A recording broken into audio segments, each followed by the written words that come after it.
എല്ലാം പടച്ചൊന്റെ വിധിയാണെന്ന് വിചാരിച്ചാൽ നിന്റെ കൽബിലുള്ളത് എന്താണെന്ന് നമുക്കറിയാം. പക്ഷെങ്കിലും ഓന്ന് സമ്മതിക്കില്ല മോളെ. ഇനി ഇവിടെ ചോരപ്പുഴ വീണത് കാണാൻ നമുക്ക് കഴിയില്ല. നിന്റെ ചോര കൂടെ കാണാനുള്ള ശങ്കുറപ്പി ഉപ്പാപ്പയ്ക്കില്ല മോളെ, ഉപ്പാപ്പയ്ക്കില്ല.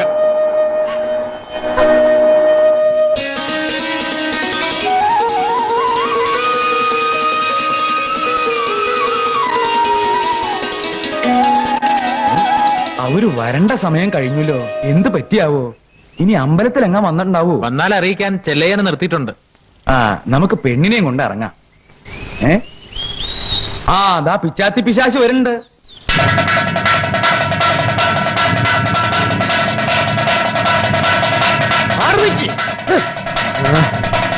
പഴച്ചുപോയ പെണ്ണിനെ കെട്ടാൻ വേറെ ആളെ നോക്കി.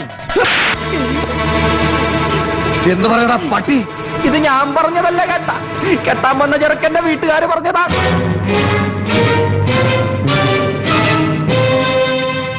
നിക്കാഹ് വേണമെങ്കിൽ വേണ്ട, പക്ഷെങ്കിൽ ഓള് പേച്ചതാണെന്ന് മാത്രം പറയരുത്. അത് നമുക്ക് സഹിക്കൂല. സംഗതി ശരിയോ തെറ്റോ, പക്ഷേ തൊറയിൽ അങ്ങനെ ഒരു സംസാരം ഞാനും കേട്ടതാ. ഏതവനാ പറഞ്ഞത്? എന്നുവെച്ചാൽ അങ്ങനെ ആരുമല്ല, കവലയിലൊരു സംസാരമുണ്ട്, അത്രേ പറയാൻ പറ്റും. കല്യാണക്കാരുടെ ചെവിയിലെത്താതെ ഇത് അങ്ങോട്ട് കഴിഞ്ഞോട്ടെ എന്ന് കരുതിയതാ. വിശാസുക്കള് ഇതും അവരറിയിക്കും. ഇല്ല നമ്മ, എന്റെ മോൾ എന്തെല്ലാം തെറ്റ് ചെയ്താലും പിഴച്ചോളല്ല. മോള് പിഴച്ചോളല്ല, എന്റെ മോള് പിഴച്ചോളാണെന്ന് മാത്രം പറയില്ല നമ്മ.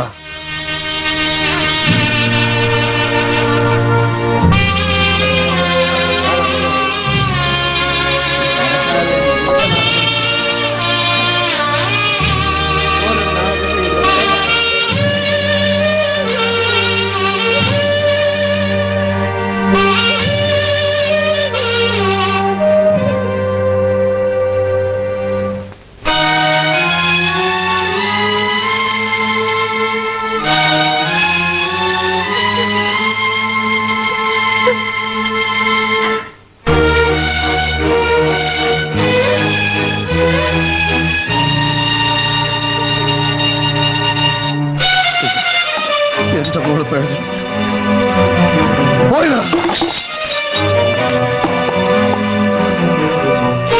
അവൾ എന്റെ മോളാ.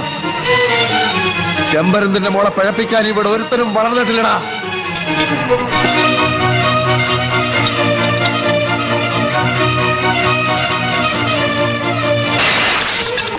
കഴുതറിയണം നാറികൾ പോ. എന്റെ മോള് എന്റെ മോള് പഴിച്ചിട്ടില്ല.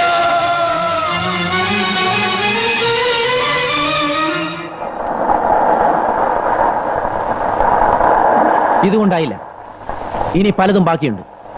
പലയിടത്തായി ഞാൻ ഒരുക്കി വെച്ചിരിക്കുന്ന കെണികളിൽ ചെമ്പരന്ത് വീണം. വീണ് കൈയും കാലും ഇട്ടടിക്കുന്നത് എനിക്ക് കാണണം. അബ്ദു, ഇന്ന് രാത്രി അല്പ പണിയുണ്ട്. അത് നീ ഞാനും മാത്രം അറിഞ്ഞാൽ മതി.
എന്റെ ചെലവിൽ കഴിയണ ഒരുപാട് പേരുണ്ട് ഇവിടെ. പറഞ്ഞിട്ട് എന്താ കാര്യം? വള്ളങ്ങളൊക്കെ കത്തിച്ചാരായി പോട്ടെ, അത് കത്തിച്ചത് ആരാണെന്ന് കണ്ടുപിടിക്കാൻ പോലും പറ്റില്ല എന്ന് വെച്ചാ. ആ, തന്നോട് മനസ്സിൽ പകയുള്ള ഒരുപാട് പേരുണ്ട് ഈ തുറയില്. നിന്റെ അമ്മയുടെ ഒരു കത്തിഞ്ഞ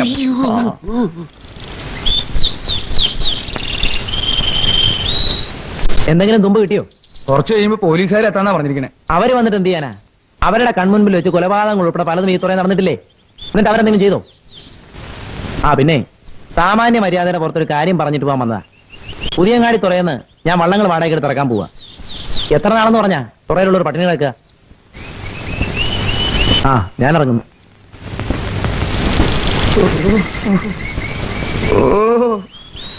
എന്തിനാ നിക്കണേ? ഞാൻ ചാവണാണോ? ഇപ്പൊ പറ്റില്ല, 2 ദിവസം കഴിഞ്ഞിട്ട് വാ, അപ്പൊ കാണാ പോരെ. ഓ തമ്പ്ര, ഒരു കാര്യം പറയാനുണ്ട്. എന്താ വെച്ചാ പറഞ്ഞു തൊലക്കി. എനിക്ക് കുറച്ച് കാശ് വേണം. പുരയ്ക്ക് തീ പിടിക്കുമ്പോ ബീഡി കത്തിക്കാൻ നോക്ക. ഇവിടെ എല്ലാം പോയിരിക്കുന്നു. അവന് കാശ് വേണോ അത്രേ? നിനക്ക് അങ്ങനെ കാശ് വേണം നിർബന്ധം ഉണ്ടെങ്കിലേ ഒരിക്കൽ ഞാൻ അറിയാതെ കുറെ കാശ് വീങ്ങിയിട്ടുണ്ട്. എന്റെ തല വെട്ടി അതിന് എടുത്തറാ. എന്നാ എടുക്കടാ. വേണ്ടേ? തന്റെ മോള് പിഴച്ചു എന്ന് കേട്ടപ്പോ എല്ലാവരും പറഞ്ഞതാ ഈ തുറ മുടിയുന്നു. ഇത് ഞാൻ പറഞ്ഞതല്ല, ഈ തുറക്കാര് പറഞ്ഞതാ. എന്നടാ എല്ലാവരും പോടാ. തൊണ്ട വരലണം. ഒരു ഗ്ലാസ് വിഷം ഉണ്ടാവോ ഈ വീട്ടില്?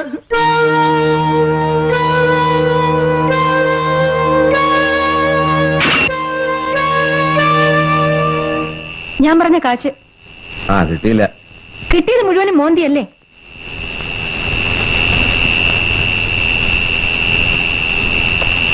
നിന്റെ മുഖത്തൊരു മാറ്റം ഞാൻ കാണുന്നുണ്ട്. മുഖത്ത് മാത്രമല്ല, ആകെ ഒരു മാറ്റം. എവിടുന്നാടി ഈ കോടിയും പൊന്നും ഒക്കെ? എന്റെ കുടുംബത്തിൽ നിന്ന്. തേപിടിച്ച് ഞാൻ അറിയാത്ത ഏത് കുടുംബമാടി നിനക്ക്?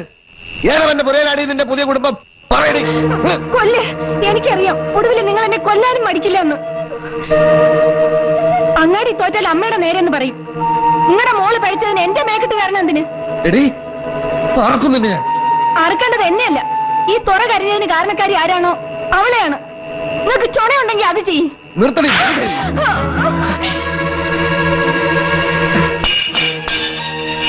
തെറ്റെന്റെയാണടി. എന്റെ മോളെ മറന്നിട്ട് നിന്റെയൊക്കെ വെളുത്ത തൊലി കണ്ട് മയങ്ങി. എന്റെ തെറ്റാണടി എല്ലാം. എന്റെ തെറ്റാ.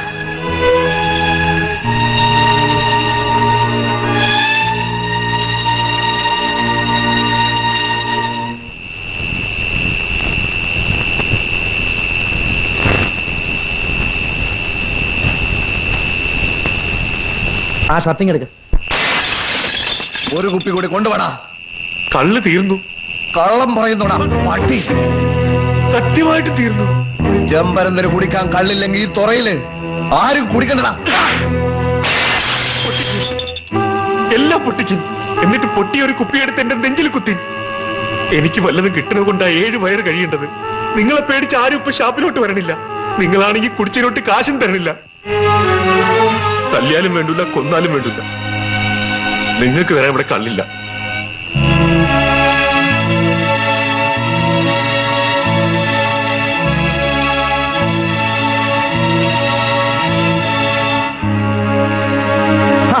ആശാൻ പണയി പോവാന്ന്.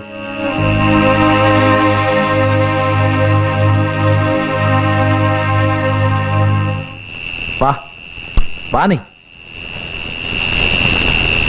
ആശാൻ ഇരിക്കും. ഇരിക്കുന്നേ. നമുക്കൊന്ന് കൂടിക്കളെ. 2 കുപ്പി കള്ള്, മൂത്തത്.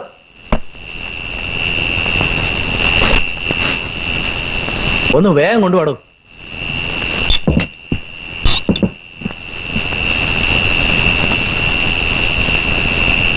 ഇതിന്റെ പൈസ ഞാൻ പിന്നെ തന്നേക്കാം. ഓസിന് കഴിക്കാൻ വിഷമം ഉണ്ടെങ്കിൽ വേണ്ട. ഇന്ന് ആശാൻ എന്റെ വക സൽക്കാരം.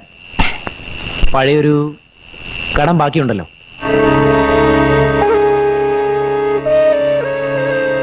കടങ്ങളൊക്കെ തീർക്കാനാ ഞാൻ വന്നത്.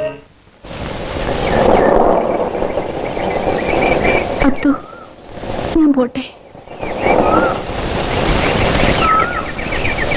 ത്രേസ്യ പോവല്ലേ? ആരോരുമില്ലാത്തവരായിട്ട് ഈ കടാപ്പുറത്ത് ത്രേസ്യയും ഞാനും മാത്രമേ ഉണ്ടായിരുന്നുള്ളൂ.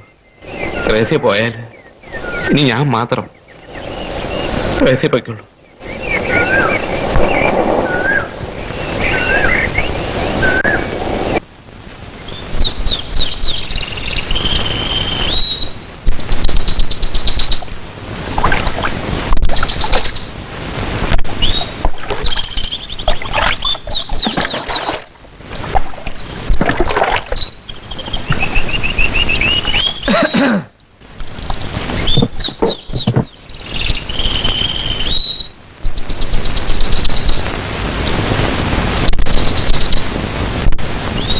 പുറത്തേക്കൊന്നും ഇറങ്ങാറില്ല അല്ലേ? ഞാൻ പലയിടത്തും അന്വേഷിച്ചു. തുറയിലും വീട്ടിലും ചില്ലറ പ്രശ്നങ്ങളൊക്കെ ഉണ്ടായി. പക്ഷെ അതോർത്ത് വിഷമിച്ചിരുന്നിട്ട് എന്താ കാര്യം? കൊച്ചുമുതലാളി എന്തിനാ വന്നത്? ചെമ്പരന്തിന്റെ മോള് പിഴച്ചതാണെന്ന് ആര് പറഞ്ഞാലും ഞാൻ വിശ്വസിക്കൂല. വളച്ചു കിട്ടുന്നില്ല. കാത്തുവിന്റെ കാര്യം പറയാനാണ് ഞാൻ വന്നത്. നിങ്ങൾക്ക് വിരോധമില്ലെങ്കിൽ അവളെ ഞാൻ കെട്ടിക്കോളാം.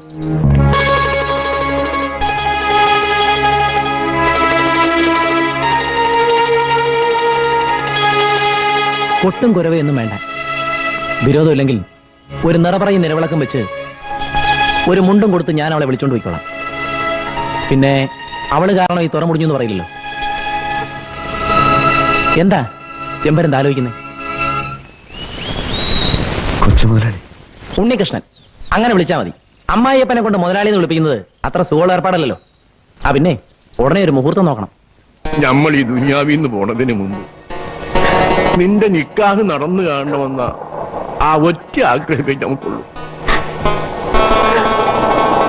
താളം തെറ്റിയുള്ള നമ്മുടെ സംഘടിപ്പുകൾ പറയണേ നമുക്ക് പടച്ചോന്റെ അടുത്ത് പോകാൻ സമയമായെന്ന്. നമ്മൾ പോണതിന് മുമ്പ് നീ ഈ ഇബിലീസുകളുടെ ഇടയിൽ നിന്ന് രക്ഷപ്പെട്ടു. ഈ നശിച്ച കടപ്പുറത്ത് നിന്ന് നീ രക്ഷപ്പെട്ട മോളെ. നിന്റെ വേദന നമ്മൾ അറിയണുണ്ട്.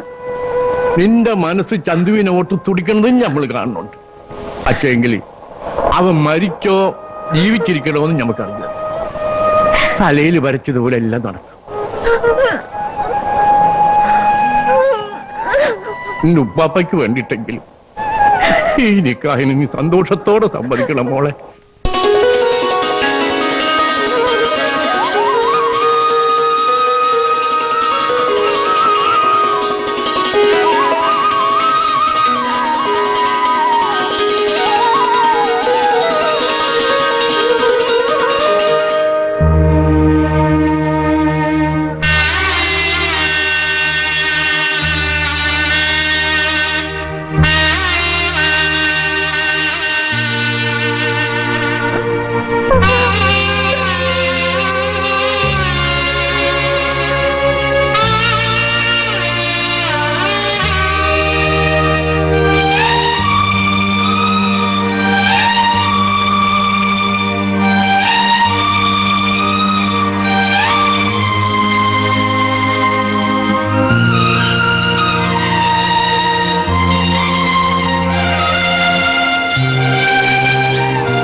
ഞാനും എന്റെ മരുമോനും ഈ കടപ്പുറം ഭരിക്കും. ഇഷ്ടം പോലെ അടിച്ചോളാം എല്ലാവരും.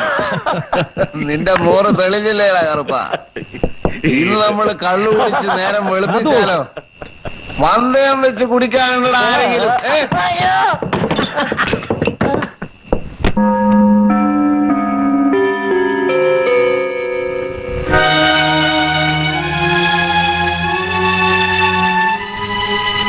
നേടണമെന്ന് മോഹിച്ചതെല്ലാം നേടാനുള്ള നേരമാണ് എനിക്കിത്.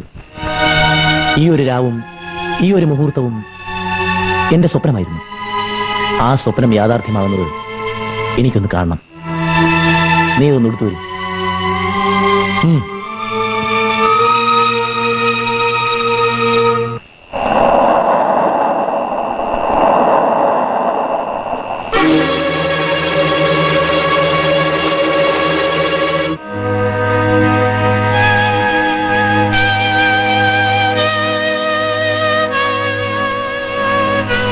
ഞാൻ വിചാരിച്ചതിലും സുന്ദരിയാണ് നീ. നിനക്കറിയാമോ ഇതാരുടെ പുടവയാണെന്ന്? എന്റെ അമ്മയുടെ. നിനക്കറിയാമോ ഞാനിത് ഇത്രയും കാലം കാത്തു സൂക്ഷിച്ചത് എന്തിനാണെന്ന്? നിന്നെ ഒരുക്കാൻ. നിനക്കറിയാമോ ഞാൻ എന്തിനാണ് നിന്നെ ഒരുക്കുന്നതെന്ന്? നിന്നെ പിഴപ്പിക്കാൻ. ഇല്ല, അവൻ ഈ കടാപ്പുറത്തുനിന്ന് രക്ഷപ്പെട്ടു പോവാൻ പാടില്ല. എവിടെയുണ്ടെങ്കിലും അവനെ കണ്ടുപിടിച്ച് വെള്ളം കയറും മുമ്പ് കൊന്ന് കടലിലെറിയണം. വാടാ. എന്തായി കാട്ടിയത്? നിന്റെ കഴുത്തിൽ ഈ മിന്നി കിടക്കുമ്പോ നിന്നെ ഞാൻ തൊട്ടാൽ നീ എന്റെ ഭാര്യയായി പോ. അത് പാടില്ല. നീ എന്റെ വെപ്പാട്ടിയാകാനേ പാടുള്ളൂ. എന്റെ അമ്മയെ നിന്റെ തന്ത വെപ്പാട്ടിയാക്കിയതുപോലെ. എനിക്കൊന്നും മനസ്സിലാവുന്നില്ല. മനസ്സിലാക്കി തരാം മതി, എല്ലാം മനസ്സിലാക്കി തരാം. നിന്റെ തന്ത ഈ കിടപ്പുറത്ത് താണ്ഡവമാടിയ കഥകളൊക്കെ നിനക്ക് കേൾക്കണോടി.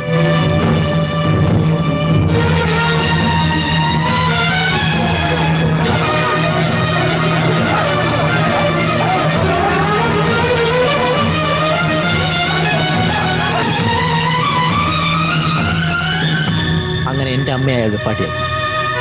ആദ്യം അയാളുടെ, പിന്നെ തമ്പുരാന്റെ, പിന്നെ തമ്പുരാന്റെ കൊട്ടാരത്തിൽ വരുന്ന അതിഥികളുടെ. അവരുടെ കിടപ്പറയിൽ എന്റെ അമ്മ വീർപ്പ് മുട്ടി കിടക്കുമ്പോൾ ഈ മരവിച്ച കടപ്പുറത്ത് അമ്മയെന്ന് വിളിച്ച് ഞാൻ അലയുകയായിരുന്നു. കാറും കോളും കടലും അലറിയപ്പോ എന്റെ വിളി ആരും കേട്ടില്ല. അവസാനം ഒരു രാത്രി അമ്മ കൊട്ടാരത്തിൽ നിന്ന് രക്ഷപ്പെട്ടു. എന്നെയും കൂട്ടി ഇവിടുന്ന് ഓടിപ്പോയി. ആ രാത്രി ഞാൻ തീരുമാനിച്ചാണടി, ഈ കടപ്പുറത്തേക്ക് ഒന്നുകൂടി ഞാൻ വരുന്നു.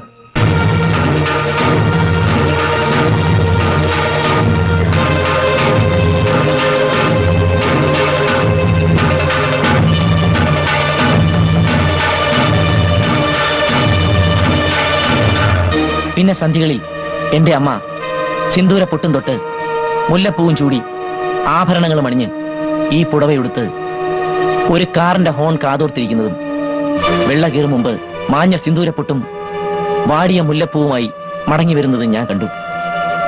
അമ്മ തിരിച്ചു വരുമ്പോ അമ്മയുടെ ഭംഗിയുള്ള ചുവന്ന വാനിറ്റി ബാഗിനുള്ളിൽ നിറയെ പച്ച നോട്ടുകൾ ഉണ്ടായിരിക്കും.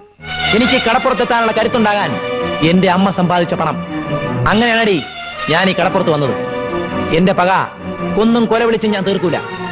എന്റെ അമ്മയെ പഴപ്പിച്ചതുപോലെ നിന്നെയും പഴപ്പിച്ച് ഞാൻ ഈ തുറയിലെറിയും. നിന്റെ ദേഹത്തിന് തുറക്കാരും മത്സരിച്ച് വില പറയും. ഉടുത്തൊരുങ്ങി നിന്ന് നീ അന്തിക്കൂട്ടിന് ആളുകളെ ക്ഷണിക്കും. നിന്റെ തന്തയുടെ മുമ്പിൽ വെച്ച് ഞാനത് കാണും. അത് കണ്ട് ചെമ്പരുന്ന് ചങ്ക് പൊട്ടിച്ചാവുന്നത് എനിക്ക് കാണണോടി. ആയിക്കോളൂ, എന്ത് വേണമെങ്കിലും ആയിക്കോളൂ. പക്ഷേ കഴിഞ്ഞതെല്ലാം വീണ്ടും ആവർത്തിക്കല്ലേ? വർഷങ്ങൾക്ക് ശേഷം അമ്മയെ വേശ്യയാക്കിയതിന്റെ പ്രതികാരം ചോദിക്കാൻ ഒരാൺതരി നിങ്ങളുടെ മുൻപിലും വന്നെന്നിരിക്കും. അവരോട് നിങ്ങൾ എന്ത് ഉത്തരം പറയും? പറയൂ, ഞാൻ എന്ത് തെറ്റാണ് ചെയ്തത്?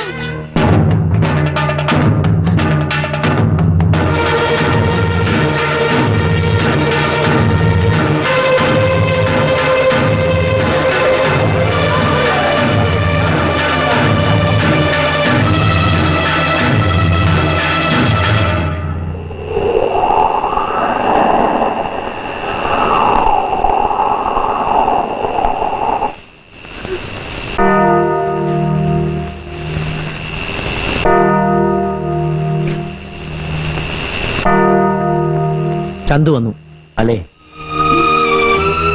ഇല്ല, തെറ്റുകൾ വീണ്ടും ആവർത്തിക്കാൻ ഞാൻ ആഗ്രഹിക്കുന്നില്ല. പുറപ്പെട്ടോളൂ. ആ, എന്റെ അമ്മ ഉടുത്തിരുന്ന ഈ പുടവ നിനക്ക് ചേരില്ല. അത് മാറ്റി ചന്തുവിന്റെ കാത്തുമായിട്ട് വന്നാൽ മതി.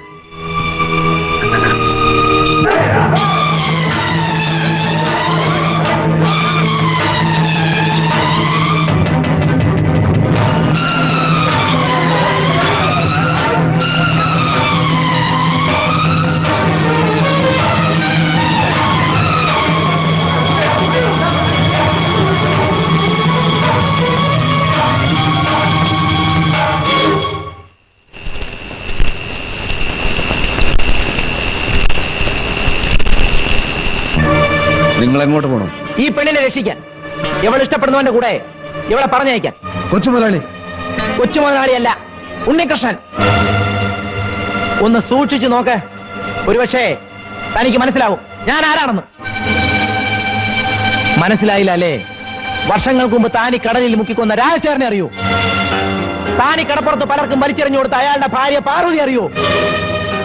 അതെല്ലാം കണ്ട് നിസ്സഹായനായി നിന്ന് ഉറക്കെ കരഞ്ഞ അവരുടെ കൊച്ചുമകൻ ഉണ്ണികൃഷ്ണൻ അറിയൂ? ആ ഉണ്ണികൃഷ്ണനാടാ പട്ടി ഞാൻ. പഴയ കണക്കുകളുടെ പലിശകൾ കൂട്ടിക്കൂട്ടി ഇത്രയും കാലം ഞാൻ കാത്തിരുന്നത് ഈ ഒരു ദിവസത്തിന് വേണ്ടിയായിരുന്നു, ഈ ഒരു രാത്രിക്ക് വേണ്ടിയായിരുന്നു, ഈ ഒരു നിമിഷത്തിന് വേണ്ടിയായിരുന്നു. എന്റെ അമ്മയ്ക്ക് നീ എഴുതിയ അതേ വിധി നിന്റെ മോക്ക് ഞാനും എഴുതണമെന്ന് വിചാരിച്ചതാ. പക്ഷെ അവിടെ എനിക്കൊരു ചെറിയ തെറ്റുപറ്റി. ഇനിയുള്ള കണക്കുകൾ നമുക്ക് തമ്മിൽ തീർക്കാം. കാത്തു, നീ പൊയ്ക്കോ. നിങ്ങളെ കടപ്പുറം വിട്ടു പോകുന്നവരെ ചെമ്പരന്തിനെ ഞാൻ എങ്ങോട്ടും വിടൂല. കാത്തു.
കാത്തിരുന്നു ചന്തു.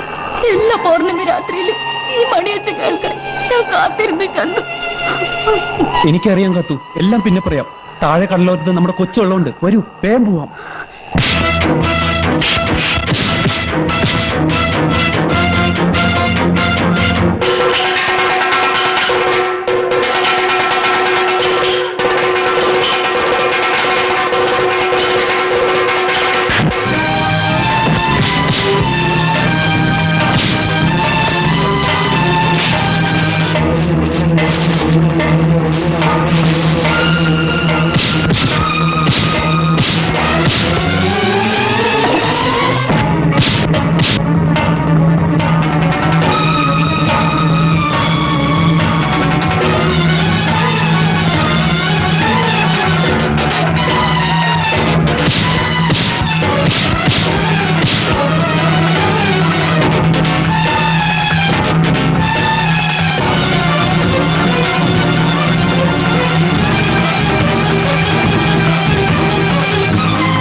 എന്താ ചെയ്യാ കാത്തു? അവര് നമ്മളെ പിടിക്കും, എന്നെ കൊല്ലും.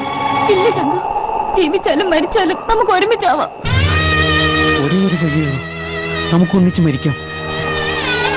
കടലിന്റെ അടിയിലെ രാജകുമാരിയുടെയും അരയന്റെയും കൂടെ നമുക്ക് ഒന്നിച്ച് ജീവിക്കാം. പൂർണ്ണചന്ദ്രൻ ഒത്തിരി നിൽക്കുകയാണ്. ഈ മണി 5 പ്രാവശ്യം മുഴുകിയാലേ മത്സ്യകന്യകൾ നമ്മളെ കൊണ്ടുപോകാൻ വരും. പോവാൻ ചന്തു, നമുക്ക് അങ്ങോട്ട് പോവാം.